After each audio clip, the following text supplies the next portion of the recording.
Hello everyone, it's Andrea. How are you? I hope you're all right. I am. I was able to sleep in a little bit, but that's okay because it was a late night last night and it's all good. How are you? When you're trying to find your purpose, your mission, your calling in life, the best way to go about it is to reflect on your childhood and think about what you experienced. What are you going through? What are you growing through? What are you learning? What are you living? So I want you to think about your childhood. Was it a rough one? Was it an easy one? Was it a fun one? Or a mixed bag of all? The reason why I want you to look at your childhood is because we forget the people who have helped us through our childhood, but we never forget those who left us, who hurt us, who abandoned us, and who bullied us. Imagine if you can think about, more often than none, the people that helped you, that were there for you.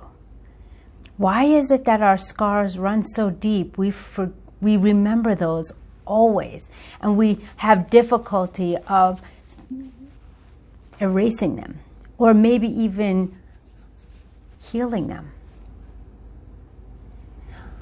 I was bullied. I was made fun of. I was picked on. I was left. I was forgotten. I was abandoned. But what made me so grateful and appreciative is that my safe place was at home with my parents. They gave their undying love, undying nurturance, unlimited support, unconditional love. Are you creating that for your family? What is it like? Bring yourself back to 5 years old. Bring yourself back to 10 years old. Think of what you've gone through and what you needed at that time. As a parent, I try to reflect and remember what my parents have done for me. And they've always asked, no matter what you do your best. Do it the right way and do what you love.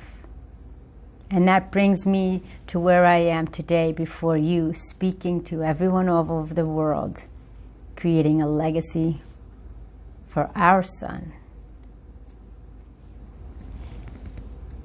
A lot of us have gone through stages in our life where we were hurt. It's time to confide in someone or have someone to talk to heal and overcome those wounds. Even when we're young adults, even when we're adults, we yearn for that support system. But as we grow older, our self-esteem, our pride, our ego gets in the way and shuns us from sharing those moments. And what happens to moments that are just swept under the carpet? They build up and fester and fester. Uncork the bottle of those deep, dark emotions, feelings, and fears. Be the person that you needed when you were in times of pain, sorrow, suffering, anxiety, depression, and fear. Because if you are able to share your stories and share those emotions with others, not only are you healing others, but you're also healing yourself. I stepped out of my comfort zone a couple of months ago And I decided that my voice needed to be heard. I want to meet people. I want to learn about people. I love talking with people. It's amazing what information and different perspectives you can get in effective communication. What I thought was one perception at one time, I spoke with another person from a different era, a different culture, and a different age, and completely widened the scope of my perspective on how I perceived things as opposed to what they were able to unveil. Our children, our future, needs individuals with open arms, open minds, warm hearts, and of non-judgment. We live in a world today where fear is the number one factor that's instilled in each and every one of us. Look at your TV guide home for you younger people. Look at the schedule of what your movies and shows are on, or what you choose to watch. It's violence, it's fear, it's anger, it's a constant duality of one versus the other. I bring this to your attention because a couple of years ago, my husband and I are avid fans, football fans. Giants fans, to be specific. I'll wait for the comments. But our son at the time was a lot younger than now and asked, we were having a conversation, I believe, with another family member or friend, and we were telling them who we were rooting for. And our son said, why do you have to root for someone? Why can't it just be a fun game and people have fun and play the game? My husband and I were taken aback. If you look at the world, everything is a duality.